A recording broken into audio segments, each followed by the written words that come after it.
This movie is another latest example to remind us how rare good video game movies are. Monster Hunter is probably one of the worst action movies in recent memory, and another addition to the video game movie adaptation Hall of Shame. The movie descends into very low levels of incomprehensibility.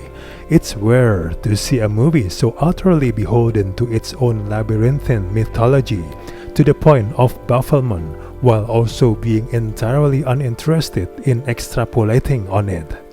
Riven with storytelling missteps, virtually from the opening scene, this movie fails to rise to even the low bar of not good but not terrible that at least a few of the Resident Evil flicks meet.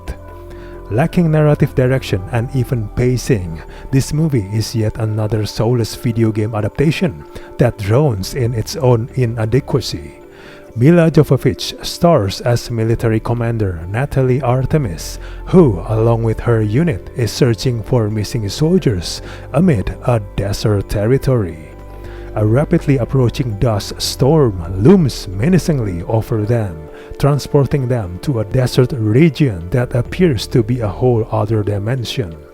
Just when things could not get more incomprehensible, they are pursued by a giant sand-traveling beast, a black Diablos, against whom military weapons are rendered useless.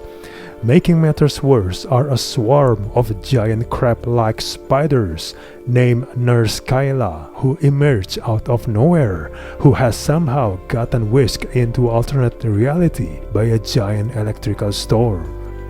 Artemis loses touch with her fellow soldiers early in the confusion, but picks up a companion played by Tony Jaa. Since neither of them speaks the other's language, the conversation is modest, consisting mostly of nouns and the occasional scream of pain or fear. The first problem of this movie, in addition to Artemis being a wholly original creation unconnected to the game and thus a strange person to ask fans to get on board with as the main character, is that she is just a badass soldier from start to finish, without any character development at all. Another problem is that Tony Jaa should be the lead. In terms of the story, it's his character who is the real monster hunter. But by resting the story on Artemis, who is herself not particularly interesting, we are looking at the hunter from the outside in, and we never get a sense of his motivations beyond immediate survival. The movie should just give more screen time to Tony Jaa character, who draws attention to a more interesting story we're not getting.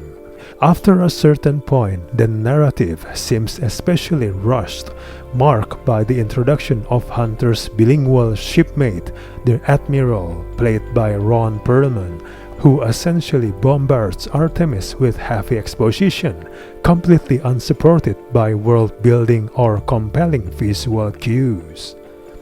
The result is a mangled mess of monster mythos and rules that emerge way too late in the narrative, which eventually leads to a final showdown scenes with too many quick cuts and CGI inconsistencies. The movie's characters are flat, while the exposition is clunky, and any internal logic falls away the moment one stops to think about pretty much anything that happens in this noise and dull survival story. Overall, we do not recommend this movie at all.